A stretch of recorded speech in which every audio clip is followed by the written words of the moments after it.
we have quorum. We're only expecting 3 tonight. Okay. Oh, hi, John.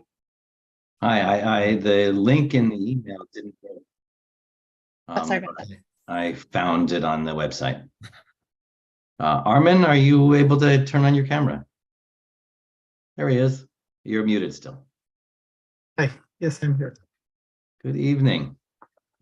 Okay, we will get started. Welcome to the November 9th, 2022 meeting of the Lafayette Design Review Commission meeting. We will start with the roll call tonight. Eugene Sim. Here. Armin Hadloo. Present. And John Gray is here. Glenn Cass and Kristen Seidel are excused this evening. Moving on to adoption of the agenda. Do we have a motion on this evening's agenda? I will have to recuse myself as I was not at that meeting for that. Oh, no, there's a meeting agenda when I was telling. Yeah. Well, this is adopting this evening's agenda. Yeah, I'm fine. Okay, got it. So moved. Second. The only thing I would like to add to other business, we've got quorum check for November 23rd. I would like to discuss when we get to that point whether, regardless of quorum, we should consider pushing that meeting a week. In previous years, members of the public have voiced dissatisfaction with having a meeting like this right before the night before Thanksgiving. Yeah. So with that friendly amendment, Eugene. Yeah. So you moved. I'll move to accept the additional amendment, and I'll make that motion. Okay. Do we need a staff's comment on that? Are we okay with that, or? That's fine. Okay, I second that. Okay, all in favor, Eugene. Aye. Armin.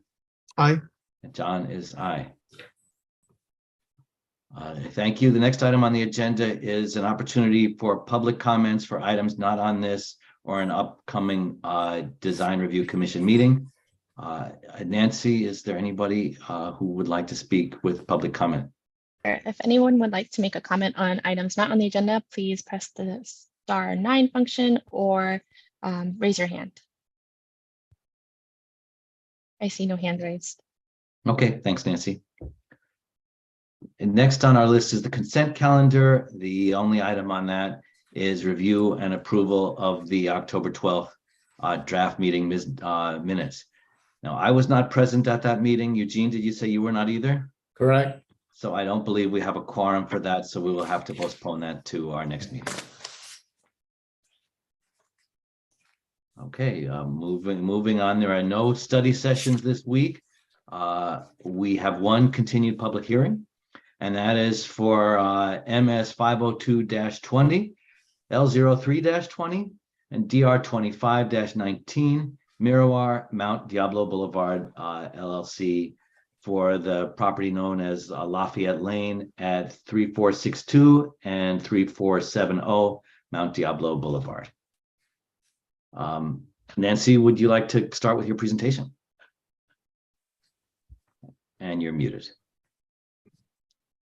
Happens to everyone. Sharing my screen now.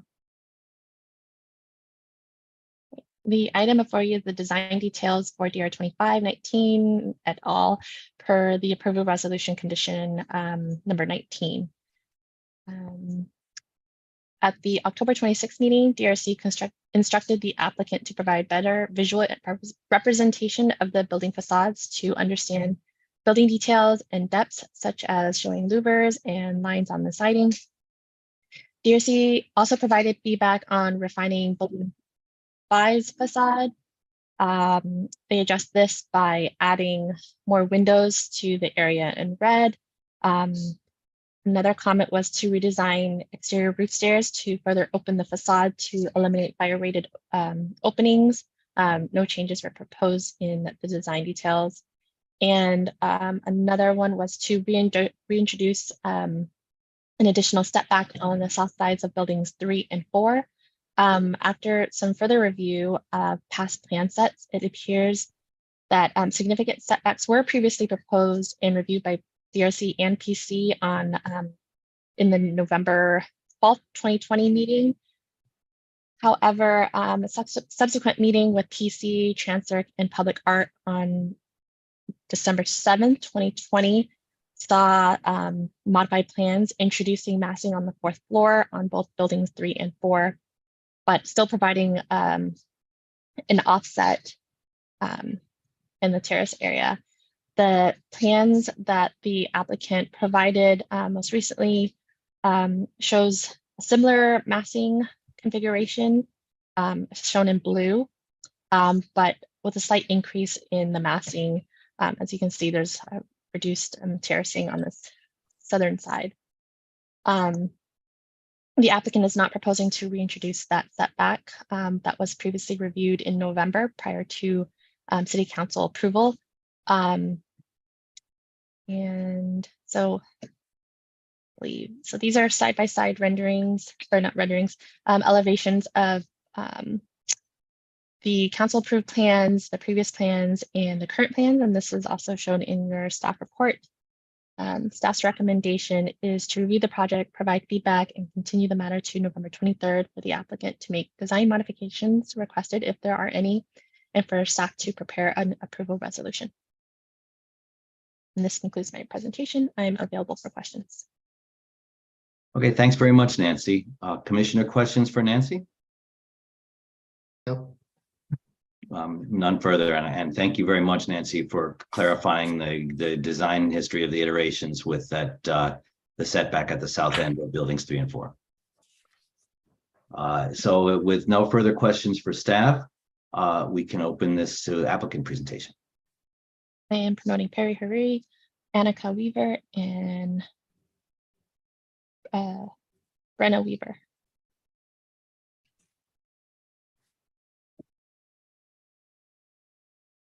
Annika Carpenter, I'm sorry.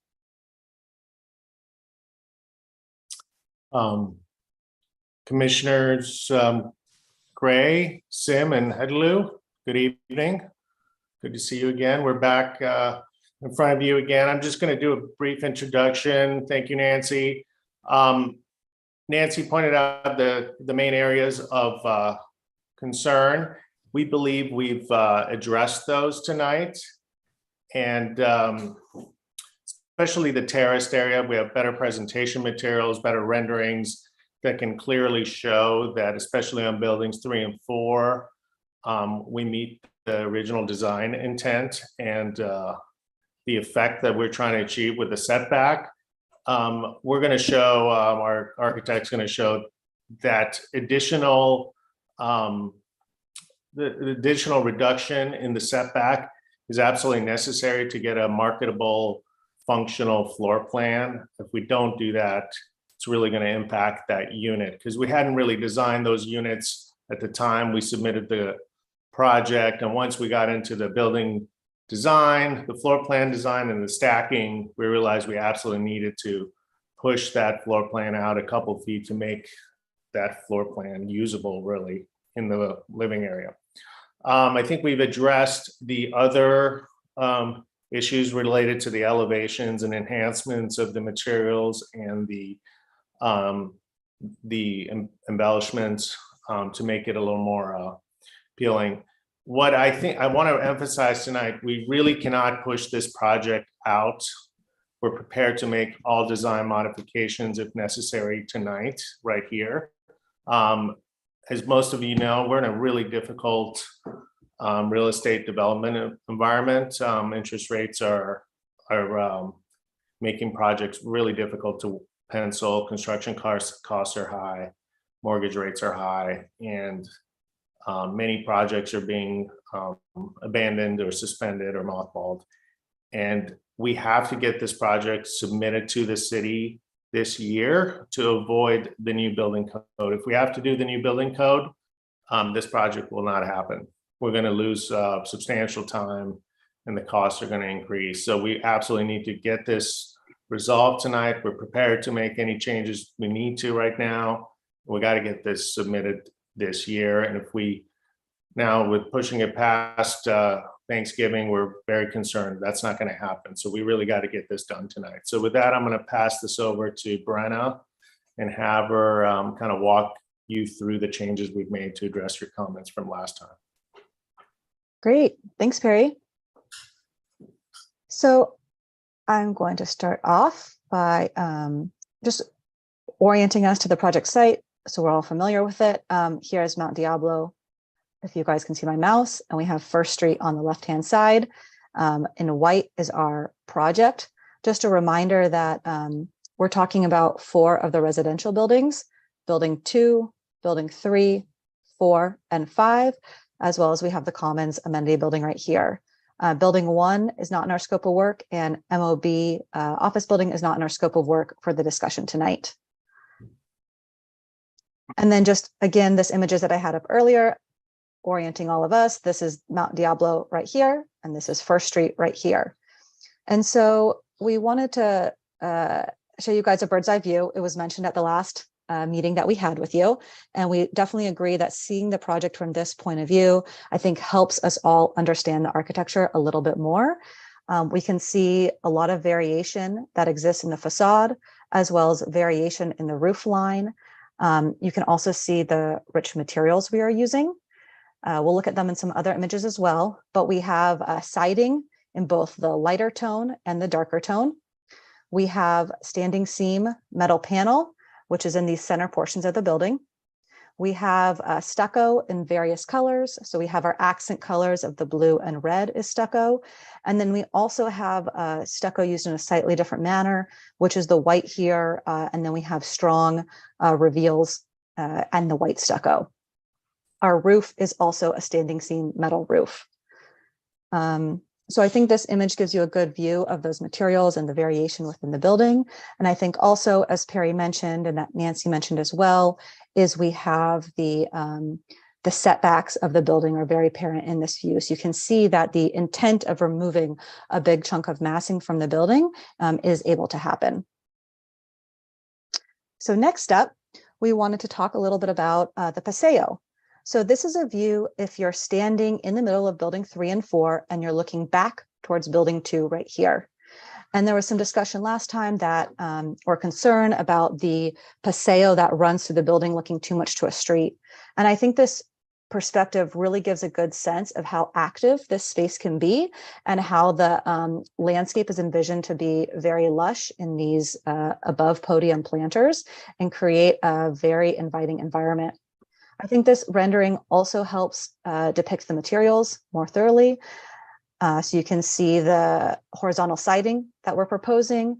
You can see the vertical standing seam metal panel. We can see some of the stucco that's occurring in this project. Here's the other siding in the alternate color. We can also start to see the trim that is existing around the windows and some of the detailing that's going into the project. And then next up, we wanted to provide a view looking from Mount Diablo. So right now we're standing across the street from the project on Mount Diablo, looking up towards the building. And so this is the medical office building in front of us. And I think this is helpful because it shows that, you know, from this view, you can't see building 4 very much at all. You know, the roof deck is right here. So I think that terracing is really successful, going from the 2-story medical office building and then going to the 4-story residential building and having those additional massing reductions. This is building 3 right here. You can see the roof deck and how we're cutting out the building for the previous design that was presented at DRC. And again, you can see the materiality that we're proposing for the job. I also wanted to touch on our window details. We had some discussion about this a couple of weeks ago. So we have not modified the stucco detail. That detail remains as is. At our last conversation, there was some concern that the windows in the siding would look too flat. We have modified this detail to add an additional layer of trim here. And so previously we were showing 1 piece of trim. We've doubled up the trim now to increase the thickness by 2. And so I think that's providing the relief and shadow line that we'll want to see in the project. and making sure that we don't have a flat facade at all. So next up, we have a couple of our elevations that we've pulled. And I want to talk here specifically about the deck. And I'm going to touch on what Perry mentioned a moment ago. So here's the deck on building 3. And here's that deck on building 4. And I'm going to go to the next page, and I'm actually going to get out of presentation view for a moment here and zoom in. So what we have here is zooming in on building 3. Here's our roof deck with the trellis that you can see in elevation. And here's a 3-bedroom unit. And we would think it's really important for this market that we're providing a significant amount of 3-bedroom units in order to provide opportunity for families. So it's important that this unit remains a 3-bedroom. And we have to have 3 bedrooms on the corners so that we have enough facade to have windows for bedrooms. So typically our 3 bedrooms end up being on the corners as opposed to 2 bedrooms, which we can get interior. So here is a plan of that unit. And you can see here that we are have the main living space at the corner of the unit, our kitchen, our living, and then this pop out right here is what is allowing us to have a dining room in this unit. So for that reason, and as Perry was mentioning earlier, we think have come up with a nice solution where we're still able to maintain that massing step down by having a large roof deck. And we're also able to have a livable unit that works for a 3-bedroom. For a 3-bedroom, I think you really want a dining space. We don't want to eliminate that dining space. Okay, let me get back to my presentation view. Okay.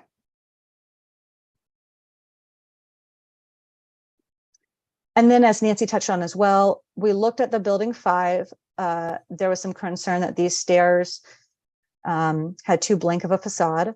So we chose to add this ribbon effect of windows at the landings. We thought it made sense to be at the landings only so that we don't have windows just leading into a where you could see the side of the stairs.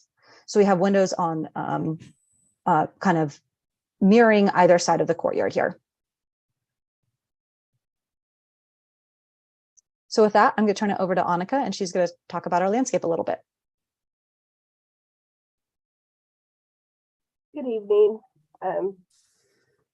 Apologize, I can't for some reason start the video, but so based on the last meeting, we generated this cross section. So this is the same in between buildings 3 and 4, so you can better understand the height of the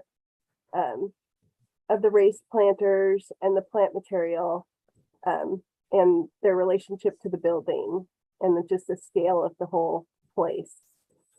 And I think that the previous rendering that was presented by Brenna also showed a very good representation of this area. You can go to the next slide.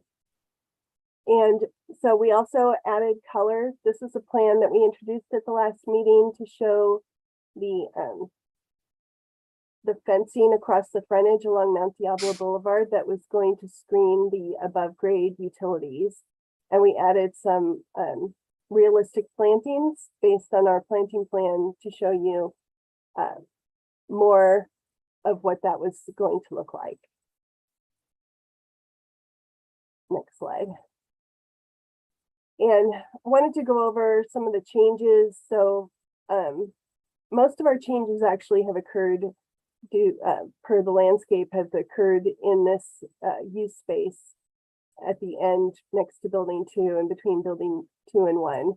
So the market research has shown that the basketball hoop is probably not going to be utilized very much. And so we've kept the chessboard paving that we had from the previous design, but we've since added a dog park at the bottom of the space. And then also along the top of the space, we've added some community raised planter beds and some picnic tables. so that the space could be used as a community garden. And then we wanted to show you the proposed plant materials, some images of the plant materials so you can actually see the kinds of plants that we were proposing. They're all, the trees are mostly selected based on their survivability within a raised planter and their height so that they allow for ladder access to the roofs and upper stories of the buildings. And we selected varieties that would have different colors and textures and flowers. And then the plant material is mostly drought tolerant plant material, low water use. It also has a lot of variety of texture and flowers and foliage colors so that it can create a dynamic landscape all throughout the year instead of just when it's blooming. So this is an example of the shrubs on the bottom and trees on the top. And then there's more shrubs. So you can see we've introduced shrubs with purple foliage and flaxes of different colors. And then we have, in some of the rooftop shrubs, we're introducing some more exotic, like the agave. And then we have some bioretention shrub that we're using, and then just some vines, flowering vines that we plan to place around on the walls. So, and I'm available for any questions that you might have. Thanks, Annika. Mm-hmm. So that concludes our presentation, and we'd love to answer any questions that you might have. Okay, thank you very much. Commissioner, questions for the applicant? Yes. Eugene, go ahead. Yes. Okay. First of all, thank you for the upgraded presentation tonight, Perry and Brenna. I appreciate that effort. Looking at this aerial view axonometric, my concern is about where the public domain is, and I'm open to flexibility to make this a pencilable project, of course, but at the same time, I'm going to be looking for public domain view sight lines and impacts on that street of Mount Diablo and neighbor. So when I look at this one, my concern is in that street perspective you showed us, Brenna, a couple slides after this, was that corner where is that the parking garage, where that car is at an angle? Yeah, right there. I'm very concerned about that look on that street from Mount Diablo corridor. And one of the things that we are looking for, and obviously right now is not a commentary period, it's about questioning. So I got to refrain from my, observations or additional opinions, but can you clarify for me that detail at that elevation, that corner where you're needing additional square footage as well? So I'm looking at 3-dimensional, the tower figure there in our rural environment. So can you go in detail, Brenna, explain to me what that whole vertical palette constitutes? What am I looking at if I'm walking on Mount Diablo Street? Yeah, so I do want to point out that this is set back quite a bit. So when you're, walking along here, you're not going to see that. Again, it's not in view right now, but when you're walking along this facade, we saw all that landscaping that Annika had designed. You're going to see the landscaping. It's really only when you're within this driveway that you're going to see the driveway entrance. Well, and so this is it's an open grate coiling roll-up garage door, and we have stucco surrounding it. The coiling door is used for garage intake air, which is why we do a coiling door. There's some flexibility if you guys don't want to see stucco there, but that's what's currently designed. Commissioner Sim, are you talking about the ground level condition or in the upper level? Perry, I'm looking at the entire vertical, the composition of the corner as a massing and fully holistically looking at that corner sight line from, I'm actually, I walk that street from where I live all the way across, but I'm looking at, let's say I'm walking on the other side of Mount Diablo Boulevard, right? So the other side of Boulevard, I'm actually going to be seeing this thing, right? I'm just looking at any place to be very sensitive about how we're trying to beautify, and we're so proud of Mount Diablo as it continues to germinate. I'm looking to see how your development will acknowledge that and be participant to make sure anything that we're able to observe into your property is at the highest level of articulation and detailing. So this axonometric, Perry, I'm looking at the entire vertical piece of that corner, Perry, the rooftop, where now you need additional square footage, where you change the material to give it, you know, a little bit less scaling up effect. And then you got white stucco below that with 3 floors. And then you got a garage or mechanical device. I'm looking at that entire vertical articulation, composition. The thought here was with the articulation, like you mentioned, the darker color on top to help that recede a little bit, but also to have the base, middle, and top. So that's why this first floor with the garage entry has a different color. So at the base, you have, you don't, because of site development, and I get the constraint, you don't have any landscape buffer, nor any sidewalk. Is that a curb? I see a white by that car. Is that a concrete curb? And then you're building stucco on top of it? Yeah. What is that? And how wide is that? This is just, it'll be the threshold basically for the garage door leading into the garage where you have a concrete material. So you're just seeing a little bit of that concrete there. Flat, level with asphalt concrete or some paver there where the car is driving? It'll be level. Yeah, It's I mean, this is level. all at a slope, but the transition between the two will be seamless. Yeah, so I'm concerned about, like, at this scale, it's macro scale. I really need to, because we're obligated as design review to look at the detail. I really want to be convinced that I've done my job, and our commission has done our job together to make sure that the quality of that corner where it impacts the public, because after all, the design has changed, right? Since before. Well, the design hasn't changed really over there, just on the top, we popped Yeah, it that's out. what I'm saying. But for me, it has Yeah. changed. The way I look at that whole corner has changed. But Because that bottom hasn't changed. I know, but when you look at all together, it is different. If you have a setback, let's say you flipped it, you know, you flip that terrace or deck onto the corner, Right. and you put that roof on the other side, because the paseo is enjoyable for the occupant and the private owners, but for the public to enjoy, it's not there for me, right? I'm looking at the public domain. I can't control your private domain.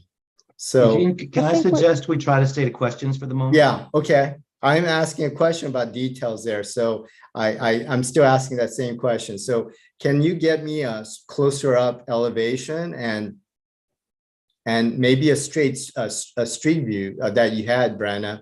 I think a couple slides after this, Brenna, you had a human scale view at that corner. Maybe that's better. We're not birds, so maybe that's a better view. Maybe that'll help. Yeah. There you go. So you see that? It's quite different with that.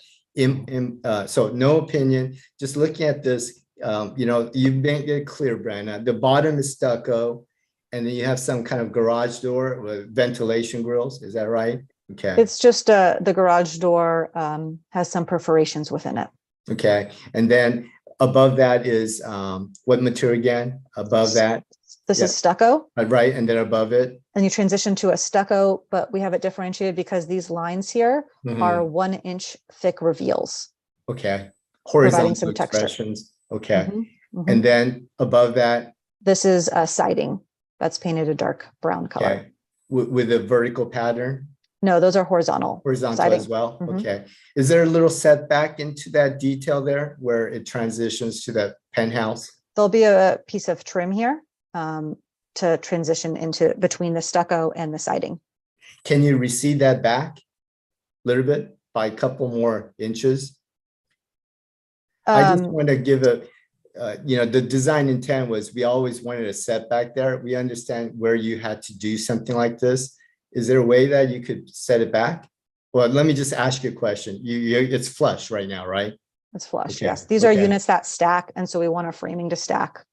Okay, got it. Okay, that's one of my questions. Thank you for the long discussion on that. Thank you for your patience. Second item is, did you look at a way to maybe flip the terrace at the top so that the massing is on the paseo, on the private domain, and for us as Lafayette, we could maybe see that corner with the setback? Have you studied that? Does that work, Perry or Brenna? I mean, that's going to cause some substantial delay, and I'm concerned. Well, first of all, this is what was approved. Okay, This orientation. So now you're asking us to change completely what was approved.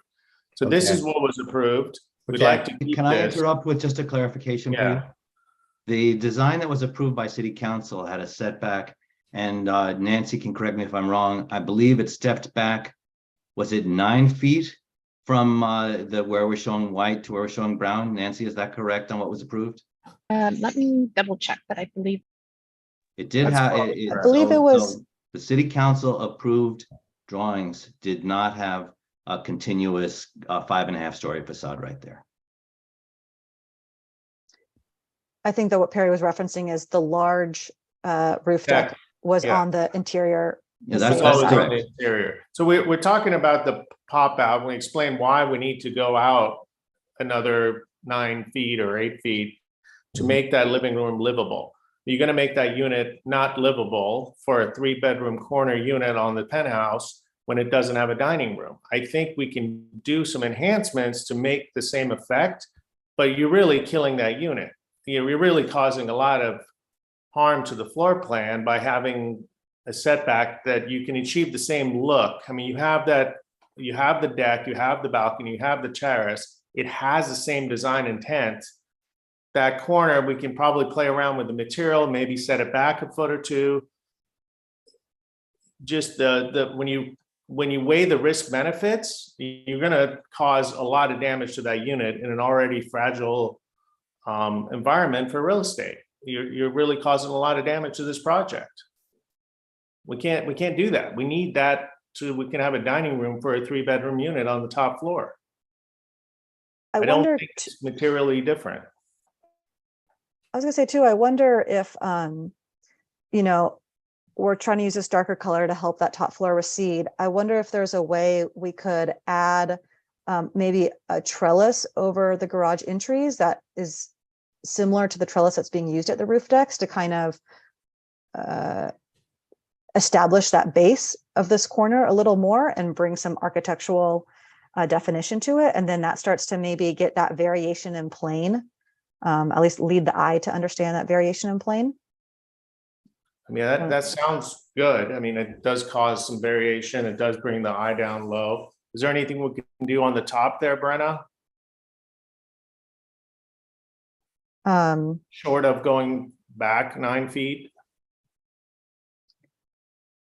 Yeah, I mean, we certainly can look at pushing this back a few inches, or like 6 inches, maybe, like was suggested, to have that relief between the two materials. Right. I think that's doable, and then we could still maintain that dining room space, if that'd be helpful. yeah, okay. And then looking at this, the grade shifts upward, right? From the Mount Diablo toward the back, right? So therefore, Yes. I think it's going to be very, very prominently visible, the base. You could see by this rendering that you could see that base. So I think we talked enough about it. Thank you, Brandon and Perry, for listening here. And then the paseo, you mentioned the paseo. That's very exciting, but let me see. That's really a private area. I guess, is there a way that public could go in there and have a good walk, or is this a private domain all the way, gated? It's publicly accessible. Okay, that's a good benefit for residents nearby. Yeah, the Okay, intent was well, to have people access to be able to walk from Mount Diablo through the project and end up, on the trail in the back. Yeah. Okay, then the stair, the vertical stair, I get it that it's not in the most public domain, but thank you for attempting to articulate a little bit. Can we go to that? Do you have a way to show us that, just a vertical staircase that we've been looking at in the past. I know it's a little bit hidden in there. There you go. Okay. Yeah, so just a reminder, this is about, I don't have the exact dimension, but let me pull up the plan. I'll show you. It's very close to that other building. Mm. Right? So this is building 5 we're looking at. Mhm. Stair there, stair there. Here's Mhm. 4 right here. I So the know. gap is very small. Yeah. So again, I'm looking from public domain. I did walk there through this area with my wife this past weekend, and through some alleyways, through the gaps of your new building and other building nearby, you could sometimes pierce and visually, like if you really want to, right, deliberately look, you could see some places you might see some of this. That's all. So I'm always looking at public domain. So if I'm walking on the other side of Mount Diablo Boulevard, I think you will see more of this tower than right at that sidewalk, right by the building of the medical building. So that's my concern. Looking at it, I think you helped to articulate a little bit more, Brian. I appreciate you and Perry trying to do that. I think where I'm mostly concerned about that would be where you could see it at height, because you're not really going to be at ground zero with public in that area, but from distance, right, from other buildings, but let's say across the street, across and looking at the alleyway, piercing through, that's all where I'm kind of sensitive about. But thank you for adding some windows. That was helpful. Okay. But if you could articulate the top caps of these things a little bit with additional articulation, like I don't know what other techniques you have. You're the architect, Brandon. You're very talented. I don't want to offer any wrong suggestions, but I think that it's in the right direction. Yeah, but I think I still desire some more articulation, especially as it is visible maybe from across the street, because it's on a hill too, right? That part also is higher elevation, I think, than Mount Diablo. Okay, We're trying to comments. to questions if we could. I took too much of my comments, so go for it, John, whoever else wants to talk. Armin, do you have any questions for the applicant? No. I do have a couple of questions. First of all, I'd like to say that your updated presentation is very helpful to understand the project. Thank you for that.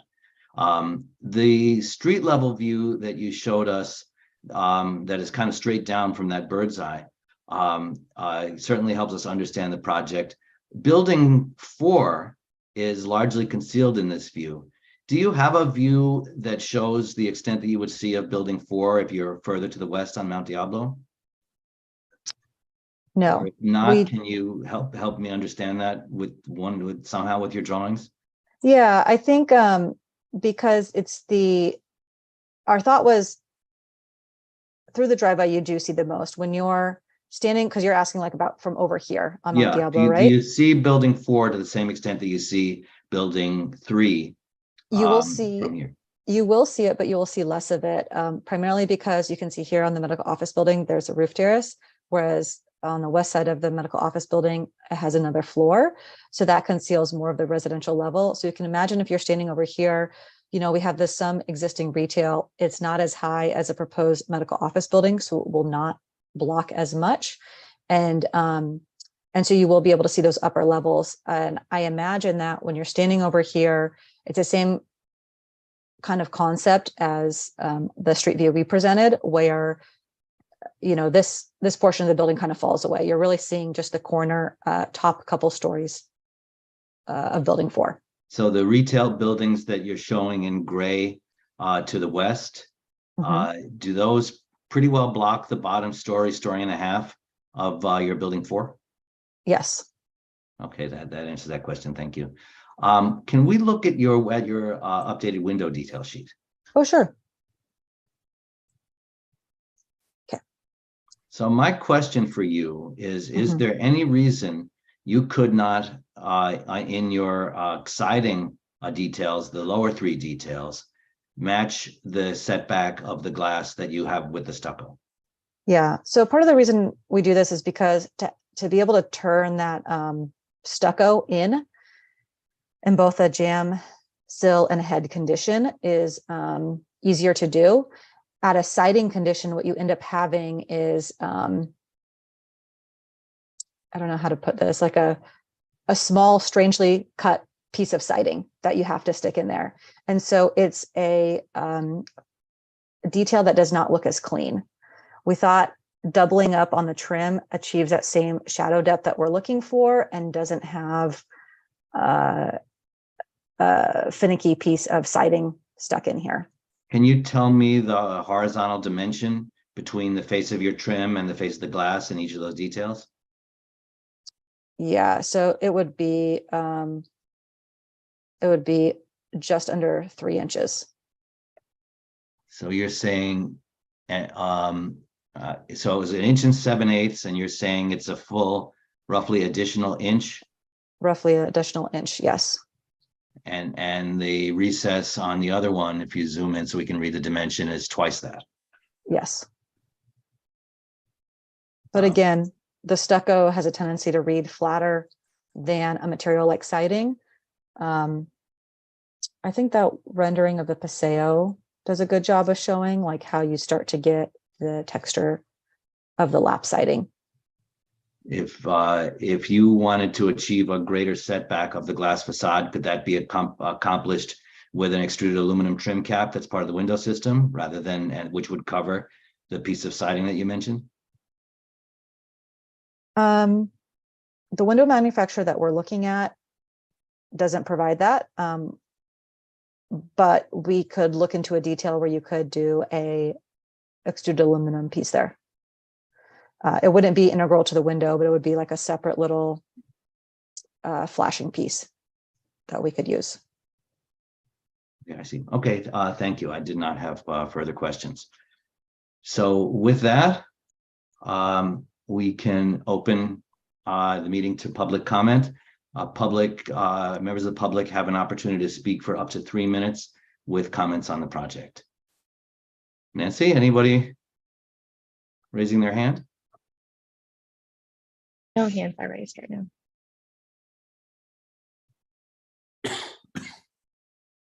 Well, then we can go right into commissioner comments. Eugene, Armin, if you don't mind, I would like to start this evening because I'd like you both to have the chance to react in the context of my comments. Go ahead.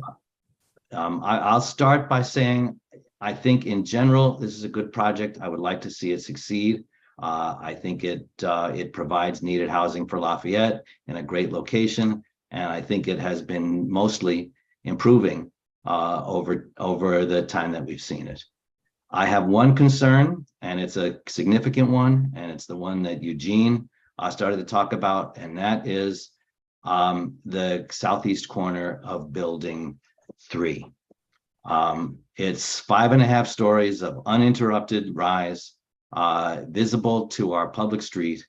And your statement, Perry, was not correct that had been approved by City Council. It is substantially different to have a 4-story rise within a setback, that is more than a story height, or approximately a story height, and then continuing up. And I, quite honestly feel that it presents a large and hostile corner in terms of scale to that part of the city. I liked Eugene's suggestion that maybe that 3-bedroom unit could be flipped to where the terrace is and vice versa to mitigate that height and give a 4-story or 4.5-story expression there, not a 5.5-story expression. The dark color, I understand, is intended to try to do some of what the setback did. I don't believe that is going to have the similar effect. I feel strongly that the approved design was had a very significant difference at this corner. And if I understand everything you said about the 3-bedroom unit, I don't know that there's room for a 3-bedroom unit at that corner of the building. I feel strongly about it. I'm disappointed you chose not to be responsive to that comment. I don't really have any other concerns than that one, but that one I feel very strongly about, and I will not support the project with that corner the way it is. Other things that you suggested about improving at the base might be, good to put a trellis over the garage door and do something to make it look a little less industrial at that bottom corner. It should appear like a residential garage, not a commercial garage. But that does not mitigate my primary concern. I won't talk more. I would invite my fellow commissioners regarding your opinion of this piece of the project. Thanks. Who would like to go next? Armin, I talked too much already on this. Armin, you want to go first? Sure. Yes, I can go next. So I agree with the comment Eugene made about the corner, and but my concern is less about the top and the setback, as I believe it's less prominent if you're walking on the sidewalk on Mount Diablo versus down below, because I think the landscaping, and especially on the eye level view, it was very prominent, and there is no screening and there is lack of articulation, especially on the lower levels. I'm fine with the top floor, and I think maybe additional few inches setback, it might help, but it's not, as significant. I think some treatments, maybe adding Juliet balconies there to just provide a little bit of a projection and more relief, that could be helpful. And on the ground floor, if there is any opportunity of extension of that median, I know that, because of the landscaping and the probably a fire lane access, that's limited, but if there is any opportunity of extending that landscape and screening that front with the landscape, could be helpful. The idea of trellis on top of the garage door, and maybe a little bit more premium materials on that bottom corner, I think that could be helpful too. But as I said, I'm less concerned about the setback on the top floor. Aside from that, I think the project has improved significantly, and the renderings, they were super helpful to understand the articulation and the level of the detail on the project.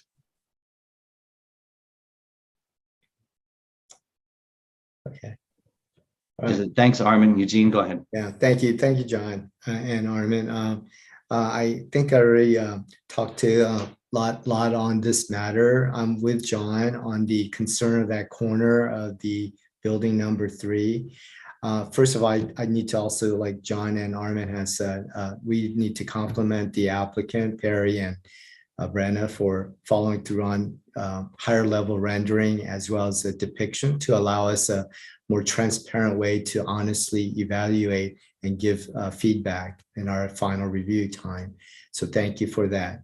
But on the issue that John raised, as well as I talked about before, that corner is a major problem for us. And I think we all three of us agree that might be an item that might cause us to think about not supporting this. It's a good project, Perry and Brenna. We want housing, but that corner is a problem. So for me, I think this could work in San Francisco or Oakland, but Lafayette, we have a semi-rural vision of this downtown, and we want to preserve the character as much as we can by doing these setbacks for the articulation, scaling the materials to certain heights and so on. We're trying to do as much we can to kind of preserve that intent, right? Design intent of the overall vision of the downtown.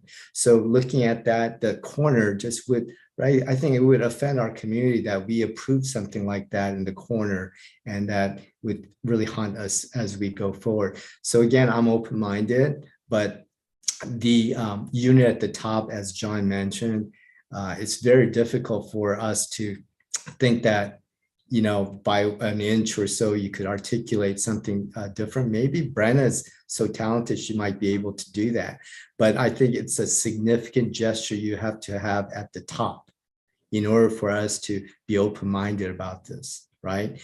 So that's the key. So for us, give you clear direction for three of us, we very much, I think, consensus are concerned about that corner of third building, right? Building number 3, all the way up to the top. So, That's it right there. I'm not the designer. John's not the designer. Armin's not the designer. Brenna, you guys have to solve that, or we can't support this project. okay, so Brenna's going to pull something up here. And we appreciate the comments. So we want to try to resolve that here, because if we don't get this in this year, I think we're not going to have a project, corner or no corner. If we can try to solve that corner right here, that would really help in moving this forward. We can make it a condition and so forth. So I don't know, Brenna, do you have any thoughts on how we could achieve that look and still preserve the floor plan? Yeah, so I think, I guess going back to Nancy's staff report, I can pull it up in a moment here, but I think it would be more successful if we try to adjust this plane right here, as opposed to flipping these two items. This is an egress stair right here, and obviously that needs to stack all the way up and down the building. So we can't just flip those two, unit and roof deck, unfortunately. But I think we can, we can start pulling the building back and do something like this, and maybe look at aligning those walls so that you get that relief in elevation at the top floor that you are looking for. So if we go back to Nancy's staff report, we'll pull up those plans.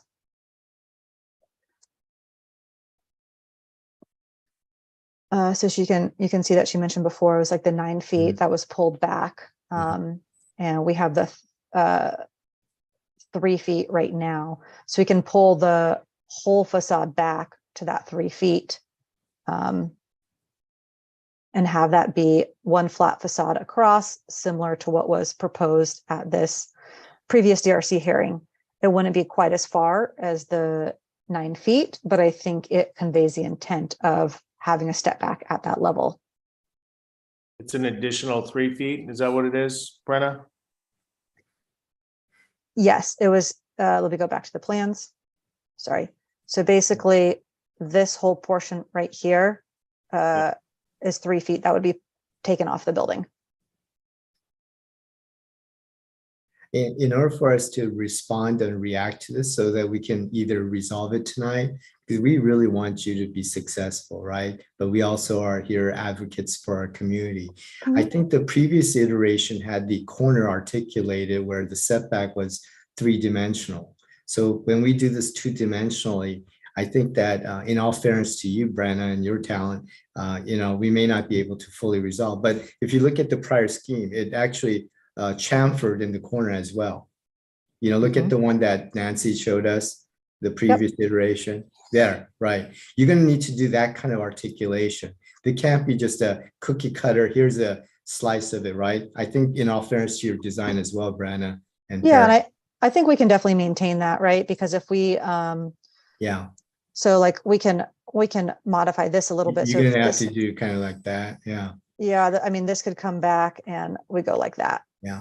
Can you also look at the full vertical pattern on your elevation to see what you can do to further do things on that creatively, Brenna? That's why I'm challenging you. This is a 5-story, like John said, this is 5-story building straight up, right? Can you look at that piece, but look at the 3-story in between and the base?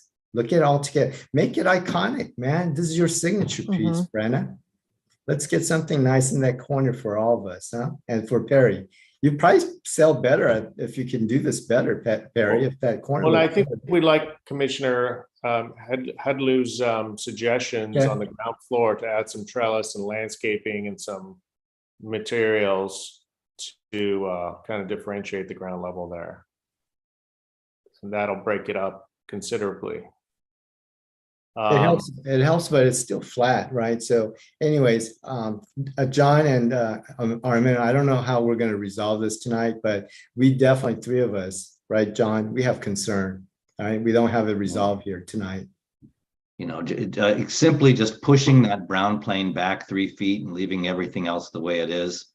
To Eugene's point, I don't think that's an integrated composition anymore. And you had one before that was a substantially greater setback. We are asking you to compromise that top floor corner unit. We're asking you to do that for our city, and for the view that our residents see from across the street every day. I think it's going to take a little bit of thought for how to make a composition that enhances this corner design and reduces the height by 1 story as far as the continuous vertical rise. So I think what would be similar to what was approved previously and what I guess is typical in the multifamily vernacular was to basically to let this 3-story volume and this 3-story volume read on its own. You can imagine this can pull back to that plane. This can pull back to the plane of the building so that you have, you know, we articulate this bottom floor a little more so that reads on its own. Then you have this 3-story of white vertical that is articulated and reads on its own. And then this plane gets pushed back to here. This plane gets pushed back to the corner as well, so that you have a little roof on top of this white bay. And then you have the recess of that top floor that is in line with what was previously approved. I think that sounds like a good direction to me. It'll start to feel a little more like a penthouse, which, you know, of course, doesn't have that continuous rise. And while I wouldn't insist on it, I think that would improve the appearance of building 4. But if you want to keep your 3rd floor unit as it is on building 4, I would not object.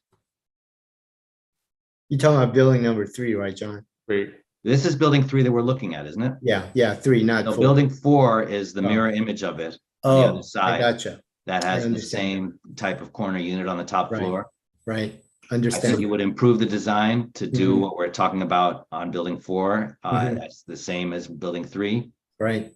But Agreed. I would expect your preference as a developer would be to keep that unit as it's currently designed. And I would accept that.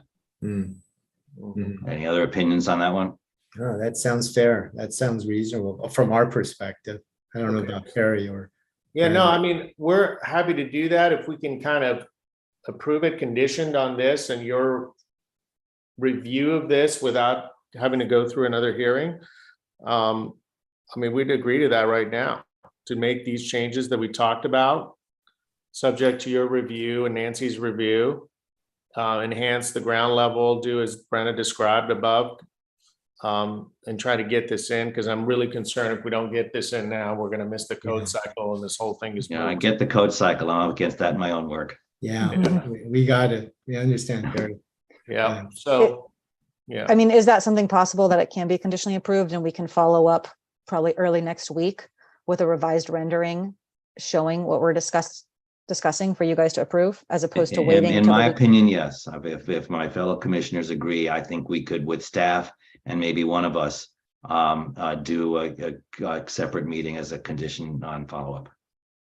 So the condition, let's talk about it again, better and further articulation of base, middle, top that Brenna alluded to, right? Right now, I don't feel that you've, Brenna and Perry, given the utmost articulation to that, party reading that. I think Brenna, you were so articulate about, but we need to see it, right? So base, middle, top. My thoughts here, John and Armin and Perry and Brenna, would be that the top part almost is like stealthy and it's all glass boxes, maybe, where it only looks like a 4-story building everywhere, and the top part is just like a pavilion or whatever, so that the skyline, so to speak, in the Lafayette looks like there's smaller scale item on top of 3-story, 4-story houses or buildings, right?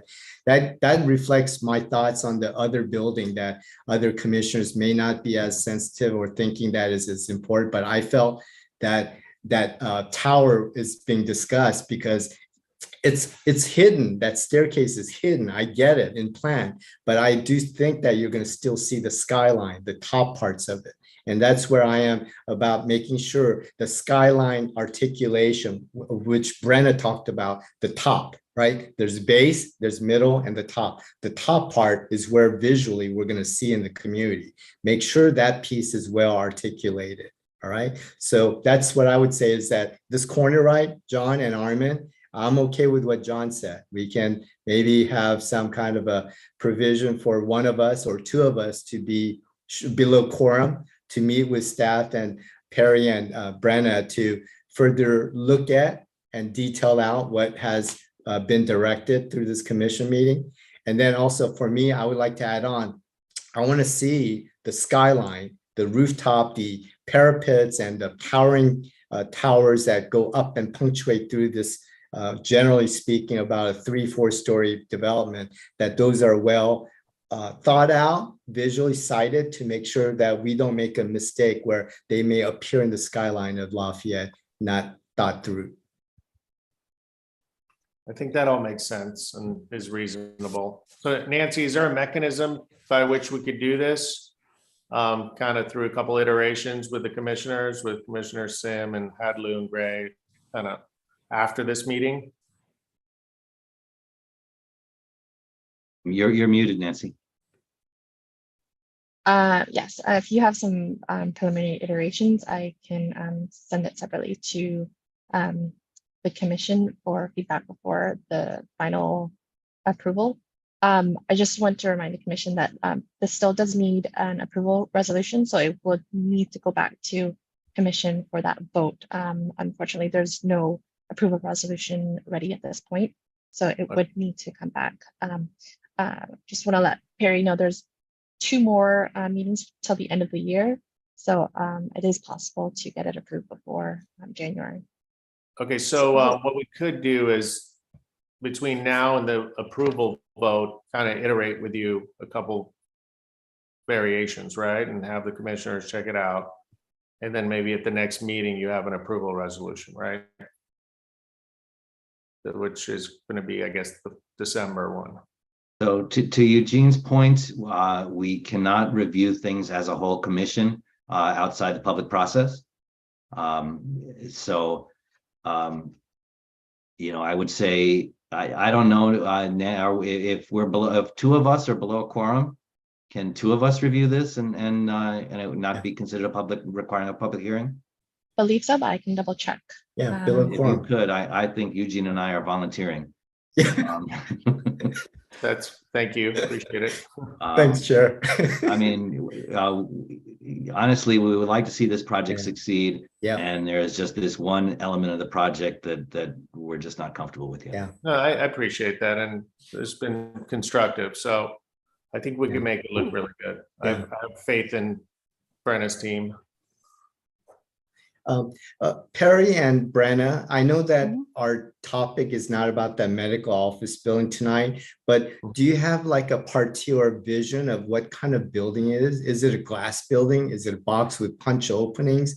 What is the vision of that foreground building to your residential development? Don't need to be detailed, but I'd like to capture what overall idea you have there, Brenna, Perry. That particular building that we're showing was approved by council. Oh, okay. That's what earlier this year. Yeah, Okay. that's Okay. the building. It went through design review commission as well, Eugene. Okay, I remember that. It's been a while. Thank you. Yeah. I stand corrected. Thanks, Perry. Okay, so we don't have a resolution. Other than that, we will meet again. The current date set is 2 weeks from today. That's the day before Thanksgiving. It's okay with me if it's okay with everybody else. It seems like the public doesn't really have further interest in the project based on tonight's response. Alternatively, if the day before Thanksgiving is hard for people, I'm open to rescheduling it to the following week if others are. I mean, hopefully by that time, you will have seen a couple iterations, at least 2 of you, Commissioner Sim and. But the question is, when can we get together to hopefully give you an approval vote? Yeah, Should it be the 23rd or the 30th? yeah. I think we better check with other commission, but Nancy, obviously this is our appointed regular scheduled 23rd, and I appreciate what John said because we all have family. Last year also, we got some public comments criticizing us for meeting at that time. Because it was difficult for members of the public to break free the night before Thanksgiving. I'm fine on the 30th. That's fine. Okay. So since that item Okay. is the discussion for the possible 30th instead of the 23rd is later on the agenda, I would recommend voting to continue on the 23rd for now. Okay. And then when you get to the item, whether to move it to the meeting from the 23rd to the 30th, then you can re-vote on this to move to the 30th so that no further notification will be required. Okay. Okay, that sounds great. Would Sounds anybody good. like to make that motion? Oh, so moved. All right, I just make Great. that motion happen. And I second that. Okay. All right, excellent. All in favor, Eugene, Aye. Armin, Aye. and I am in favor as well. Thank you. We appreciate you working with us. Yeah, thank you. Thank you. Okay, with that, we can move on to our next agenda item. We have new public hearings. The first two public hearings indicated on the agenda are to be continued to our next meeting. Let's see. Oh, do we still have the previous applicant in the meeting? Mm. None, they're welcome to listen in, but you're no longer participants. I'm moving them out of panelists now. Thank you very much. So the first two items are two homes on Upper Happy Valley Road, right next to each other, that are offered to be continued without discussion to our next meeting, which is currently scheduled for November 23rd. And Nancy, I assume there is not a vote required on any of those. Is that correct? Oh, you're muted again, Nancy. No, there's no need. Actually, I would recommend doing a vote just for. Okay, let's clarity. vote. Let's vote them together. Do I have a motion regarding those two items? Yeah, so moved. Oh, to Second. move it to the next, meeting, right? Okay, then all in favor of continuing these two without discussions, Eugene, Aye. Armin, Aye. and John is aye. Aye, can we pushing them to our subsequent meeting currently scheduled for November 23rd. The next item is the Singh House on at 943 Mountain View Drive. Matt Jones is our planner. I see Matt is joining us. Matt, take it away. Hi, everyone. Good evening. Okay. So happy to present tonight. I'm just going to share my screen really quick to get to PowerPoint. Okay. So can everyone see my screen okay? Yes. Okay. So the project tonight, the owner and the applicant, I believe I saw them as attendees, so they're both here tonight. The owner is Mr. Singh, and the applicant is Steve Kubishek, who I'm sure you all know well from his other work in Lafayette. And so for this project, I'm just going to kind of go through here. This is the aerial of what it looks like. I'm guessing you all are pretty familiar with Mountain View Drive. It connects directly to the downtown. It's a pretty well-used street. And so I'm going to go through some of the elements of how the property ties into the surrounding neighborhood in a moment. But basically tonight we have before us just a design review application for the applicant has an existing home that's just over 17 feet in height already. It's 2 stories. And they're proposing to raise that up to 19 feet 8 inches. And they're going to completely remodel the house. So here's an aerial of what it looks like from Google Earth. I'll dive in a little bit further in a minute. So this is what the house currently looks like. This is a photo taken from the front. You sort of have the main part of the residence here. This is a garage that was converted to a unit over on the side. And so as you can see, kind of from a design architectural standpoint, there's not a lot of cohesion here, different roof styles, different siding, and the window trim is different over here. So there's a lot of, there's not a lot of cohesion currently with the house between those two portions. So this is what the back of the house looks like from the initial site visit. And then you can see the side view with that converted garage, backyard. And then I did a subsequent site visit last Friday when I was doing, going out before the public hearing, before the staff report was sent. And I ended up seeing that this is the corner of Songbird and Mountain View. So just wanted to show you sort of what the street conditions look like. Basically, you have a sidewalk on one side of the street that the city's constructed. This side does not. except the development that's directly behind this photo along Songbird does have a sidewalk and also parking on this side, just, you know, parking on this side. So I kind of wanted to measure it out just to see what, you know, the current parking situation was. So it's just over 8 feet wide for vehicles. It's 2-hour parking right now, except for those who have a permit in the neighborhood. And then you can see here that there's an existing length for vehicles here, where it's just over 7 feet. It's not really, there's not enough length to be able to park a vehicle here. So that's going to come up in a moment, but I just wanted to kind of give you the lay of the land. So another thing I wanted to bring up too, this is what the property looks like from the neighbor's side. This is going up the neighbor's driveway. And I'll come back to this in a minute as well. And then this is what it looks like from the north neighbor's side. This is along Songbird. I just walked right up the street. So this is what it looks like from their perspective. So this is the site plan. And they're proposing to add just over 1,000 square feet. In terms of second story, really not much is going to change, and I'll show you just a minute. But basically, yeah, 1,111 square feet addition. They're going to construct a new garage. So currently they have no covered parking on site. They're going to push this up and so bring the garage out a little bit in front of the existing building. And then in terms of design, they're going to completely redo it.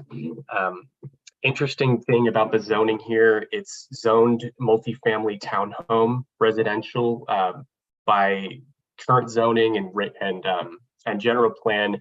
They could actually build up to 4 townhomes if they wanted, as long as they met the parking requirements. There's actually no explicit setbacks either. So kind of a unique section of the city with the zoning and general plan. But they're deciding to go with single family home. The owner indicated that they're switching from, they're currently renting, they're going to switch it over to being owner occupied. So that's the decision for their project. Color Can materials. I stop you with one quick question, please? Yeah. Could you go back? Yeah.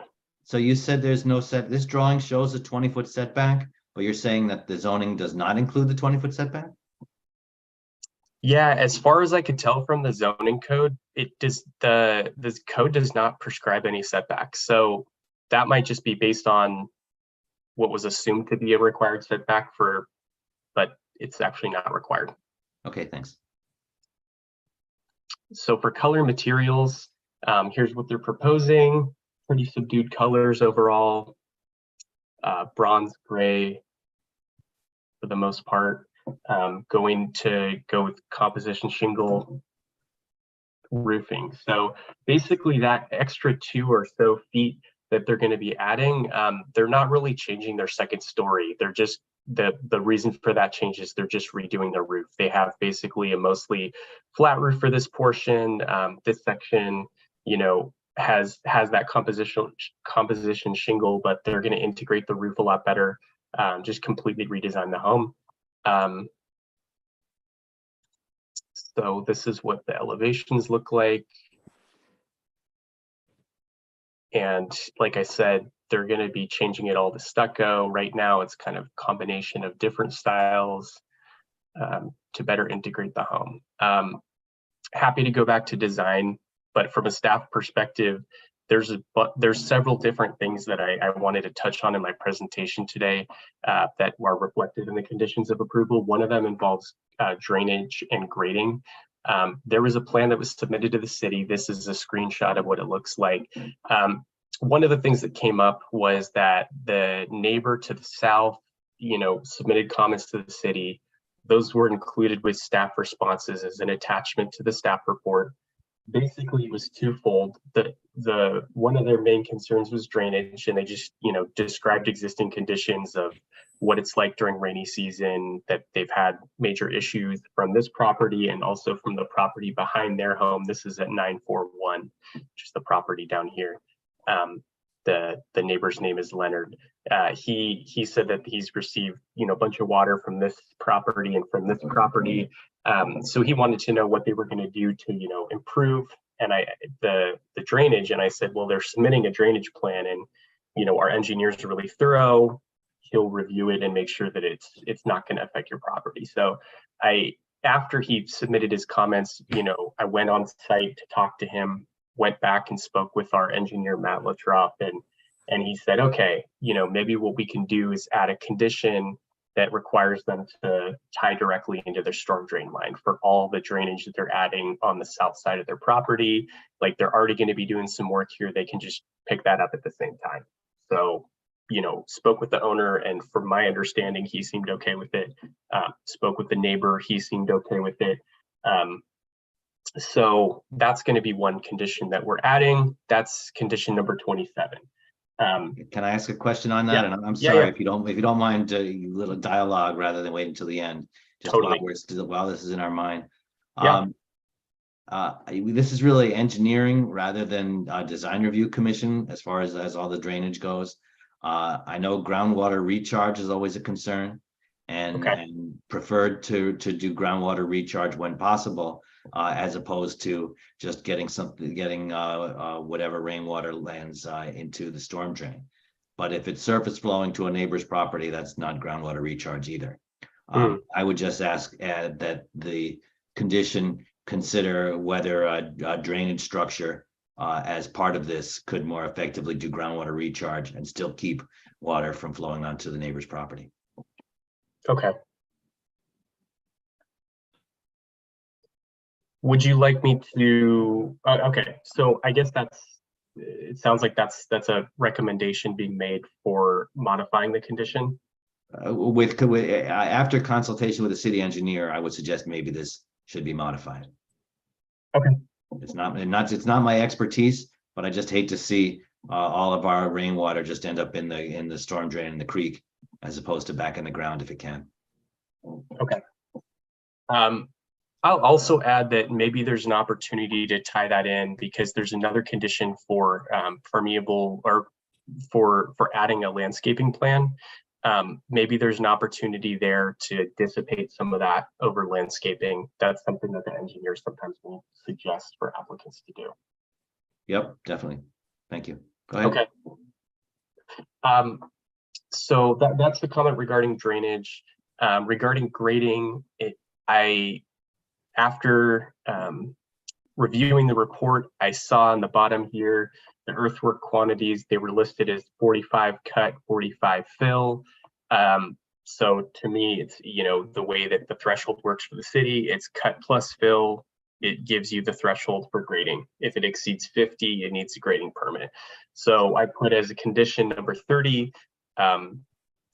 that they should receive a grading permit. And after speaking to the applicant, they seem to think that it's probably less because it's a relatively flat lot.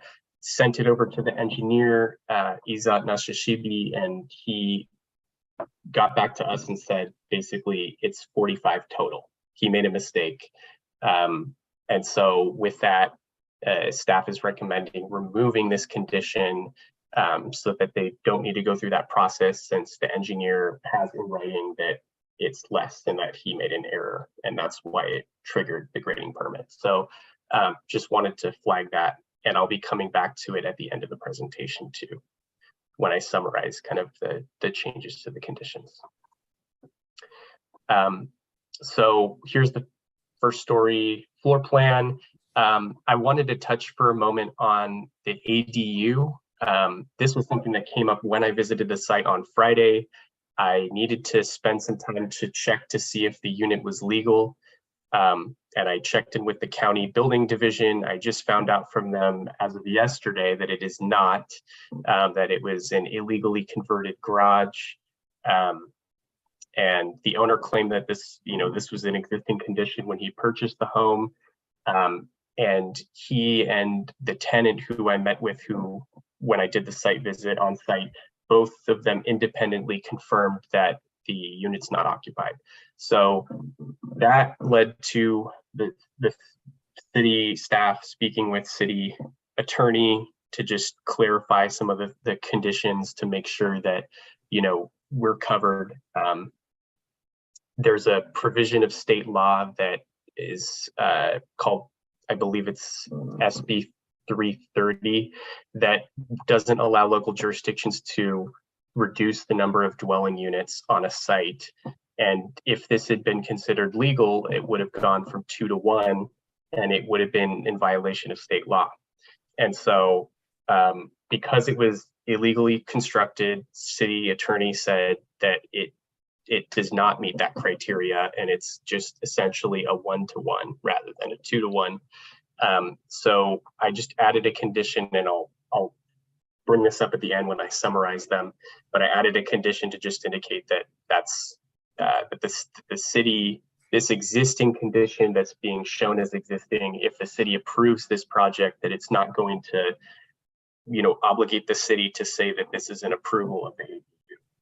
So that just to make sure we covered our bases. So this is the area over here. This was an illegally converted garage to an ADU that is unoccupied. For proposed conditions, this is what they're proposing.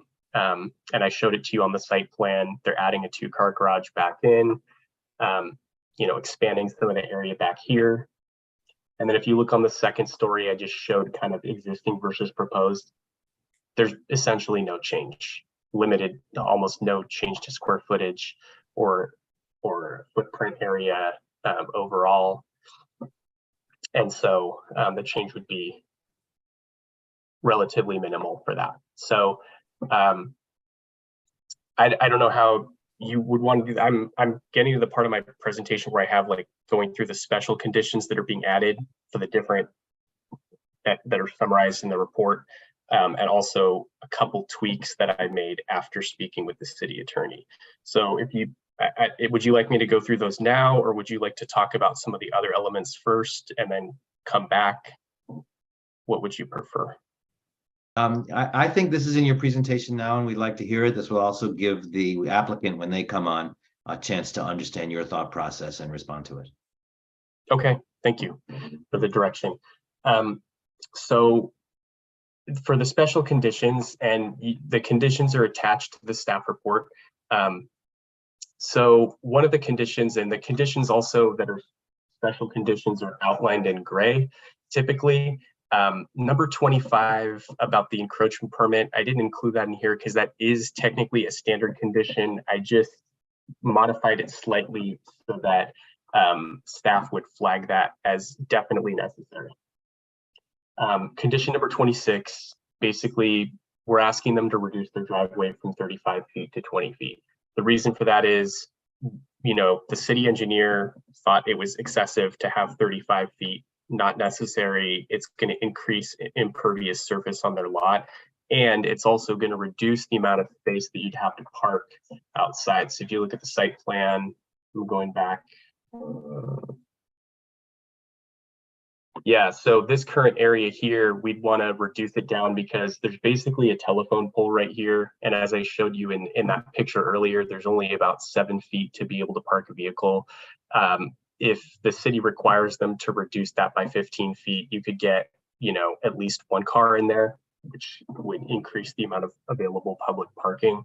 So it seems like that would be a good trade-off, reduces the amount of impervious surface.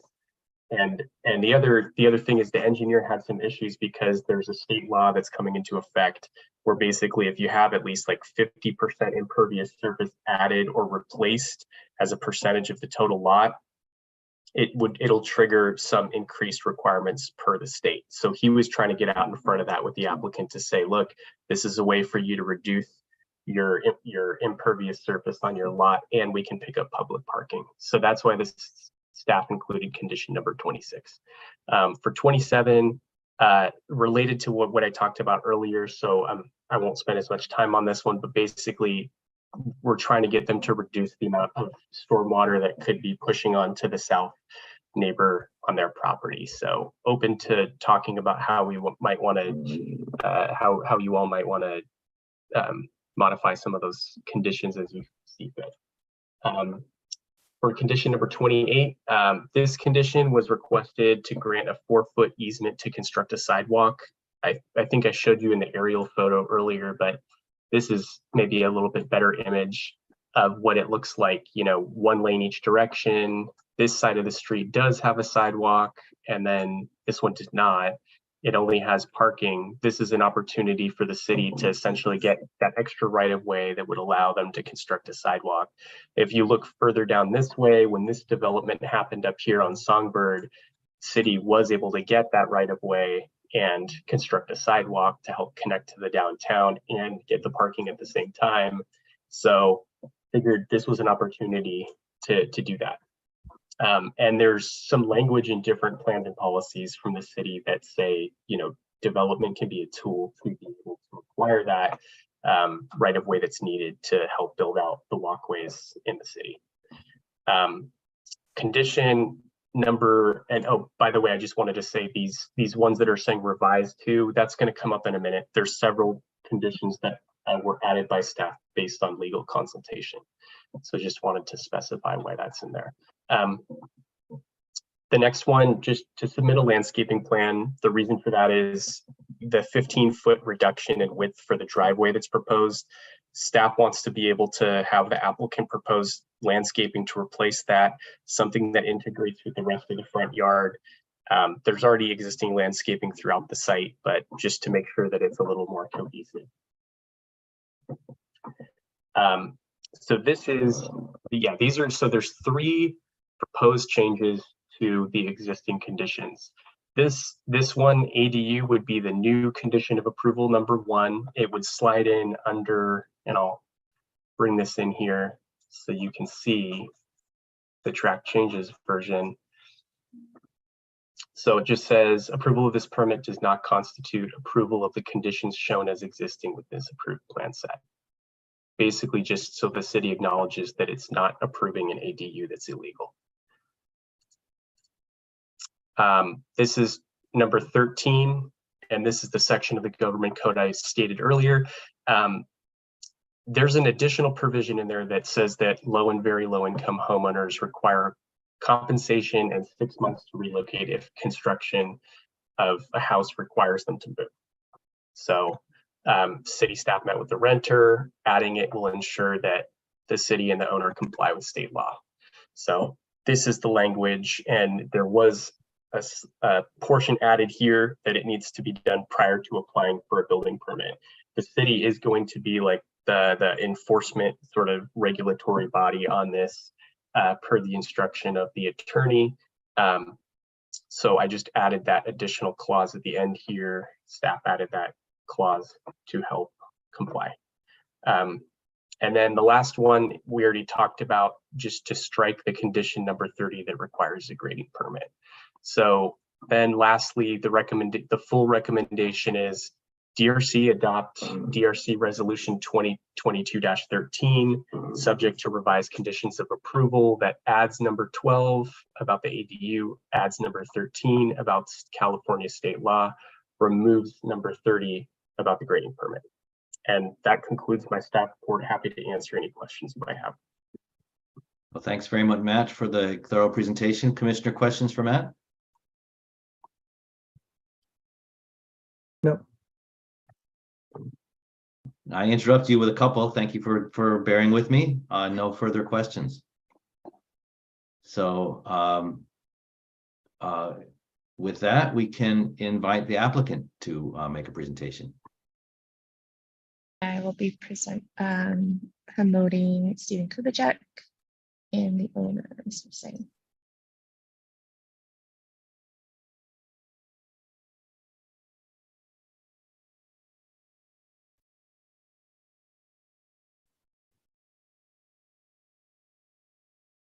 Hello. Good evening. Hello. Good evening. Welcome. So I'm Stephen. Shall I start? Are you ready for me to start? Okay. So I'm Steve Kubicek, and I'm the designer of the home, and I designed the home for Simmer Singh and his family. Matt's staff report was and his presentation was very complete, and I don't really have anything to add. We've spoken to him about it. I think one of the issues one of the questions that Mr. Singh had was the creation of the easement for the sidewalk, just who pays for the creation the legal description for that easement. And it would be done as a pedestrian easement and not an access easement. So that's something that we can work with staff on, and just to let you know that that's something that we were talking about. MRT is a very strange zoning district in the city of Lafayette. I actually own a house just around the corner on West Road that's also in the MRT zone. And Matt's absolutely right. There are no setbacks in that zone. And if you notice that neighborhood, some of the houses are within 5 feet of the front property line, especially on West Road, along the street where my house is. I've done a lot of things in this neighborhood. I was involved with the design of the Mountain View lofts that are behind Trader Joe's. I designed the houses on Amanda Lane as well. And so I kind of know this neighborhood very well, and I own a house around the corner. So I wanted to try to make this into something that would fit into that semi-rural turning sort of multifamily transition into, because as you turn the corner onto West Road, things go single family. Songbird is multifamily, but as you go up Mountain View and you turn the corner, you have single family, and then you go back into townhouses in the MRT zone. And so this was just sort of a design to sort of transition between all of those. As I say, the presentation was very complete, and I'm happy to answer any questions. And Simmer, if you have something to say also, that would be fine. Now would be good. Good. Yeah, thank you. Thanks, Matt. Thanks, Stephen, for the introduction. Yeah. Okay, well, thank you both. Any commissioner questions for the applicant? My question for Stephen is about the materials. Stephen, can you explain the ideas about the materials? Let me get the plan up here. And am I able to share a screen? You should be. Nancy can correct that if she needs to. It's enabled.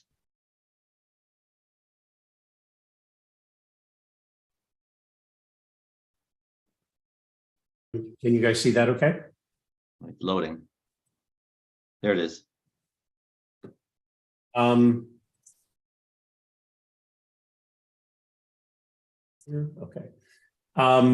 So yes, as you turn the corner here and go down West Road, there's a house right here that's like right on the road. These are very, very close. You can see how the property actually jogs out in relationship to what Songbird does. And the sidewalk runs right through there. Their sidewalk is right through there. That's why Matt is suggesting that perhaps a 4-foot easement pedestrian easement would be a good thing, so that we can extend eventually the city would be able to extend the sidewalk through this lot. Existing floor plan, and I'm sure you notice how I set up the elevations, where this is the existing front elevation and this is the new front elevation. The materials are stucco, plaster exterior with composition roof. The colors are going to be muted colors with bronze windows, taking on sort of a contemporary look. Smooth stucco, smooth plaster. This is a bronze pivot door. So the luxury of the building is the quality of the materials. But it's basically, to answer your question, it's plaster. So this is the existing north elevation. Here's the second story, and that second story is the broken line here. And we're just basically taking off the parapet, leaving the ceiling in place, and putting a peaked roof on the top of it. That's what this is showing too. We're removing the parapet and adding a peaked roof. South elevation. The south elevation is the new addition on this side is being built at the lower level. The house is semi-elevated, like 2.5, 3 feet above the finished grade, as is indicated by this broken line right here. But the new addition is all down at the lower level of where the old garage used to be, or what used to be an old garage.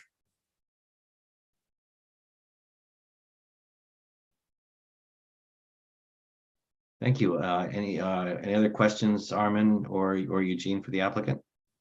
No, I think that was very helpful. Thank you, Steve. Yeah. I have no questions myself. So with that, we can open this to public comment. Nancy, if there's anyone from the public who wishes to comment on this, they each could have up to 3 minutes. If anyone would like to make a comment on this item, please use the raise hand function. I see no hands raised. Okay. Well, then we can go right into commissioner comments. Armin or Eugene, would either of you like to start? I can start. Okay. In general, I think the design looks good. I appreciate the presentation both from the staff and the project architect. In general, I'm in support of the design presented tonight. I think as a general rule, we set up a kind of certain standard for the projects that they are getting presented to BRC to see the sections, site sections that shows the condition of the site in relation to the neighbors on both sides of the project. We didn't get any comment from the neighbors that they would have any privacy concerns and as such, but if the other two commissioners, they agree, I think that could be something helpful that we could get from the applicant. But other than that, I think the design looks good, and I think, yeah, I think this is. Armin, if I can offer, maybe Steve could share his drawing a 6.6 and see that may address your comment, Armin. If Steve, you could share your screen again.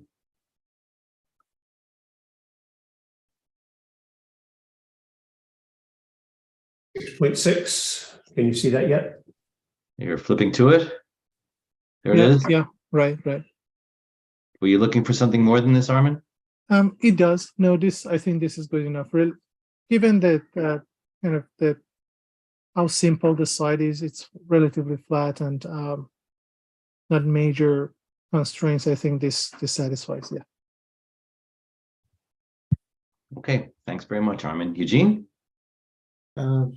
I don't have a lot to say on this one. I think it's a much improved, enhanced design, and I appreciate what Steven's done. And I'm appreciate Mr. Singh wanting to improve on this property. I think it's good. Yeah, I don't have a lot of comment. I like the unification of all that disparate elements that you see, and I think it's going to look a lot better, Mr. Singh. Steven, good job. Thank you. Thanks, Eugene. Well, I agree with my fellow commissioners. This took something that was kind of needed help, and it gave it help. I think it's a nice job, and I wish you great success in the project. I'll thank Matt for his thorough work on establishing conditions of this. I trust you have no objections to any of those.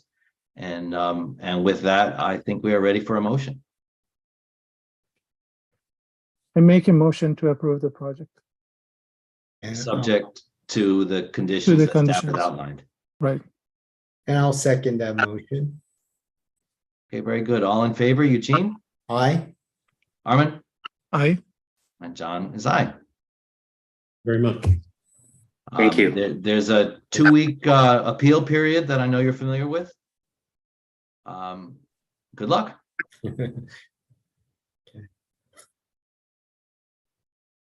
All right, moving on with our agenda. That takes us to other business. ARC volunteer, Nancy, is it correct that this time ARC is meeting on a Monday?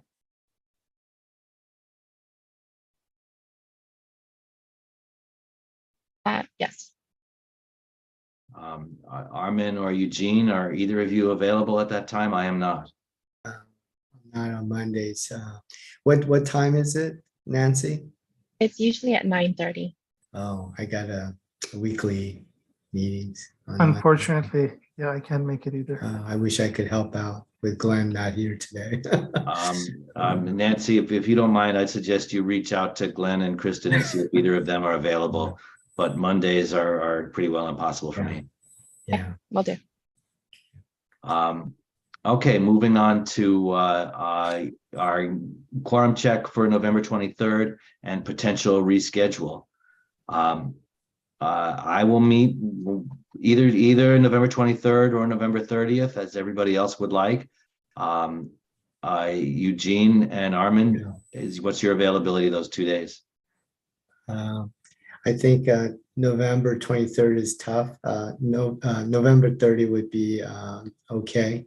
So those are my preferences. Armin? 30th is my preference too. So with that, the commission would have a quorum for the 30th. Hopefully Glenn and Kristen could make it as well. But we do have a quorum regardless. Yeah. So if there's no procedural issue with it, Nancy, I suggest we plan on our next DRC for November 30th. Yeah, I will update the calendar for that. And so the projects that we're talking about reviewing, including when the Miramar team comes back to us, and then the 2 other projects, Eric's projects for Upper Happy Valley Road, all of those would be on the agenda for the 30th. Okay, I will do that.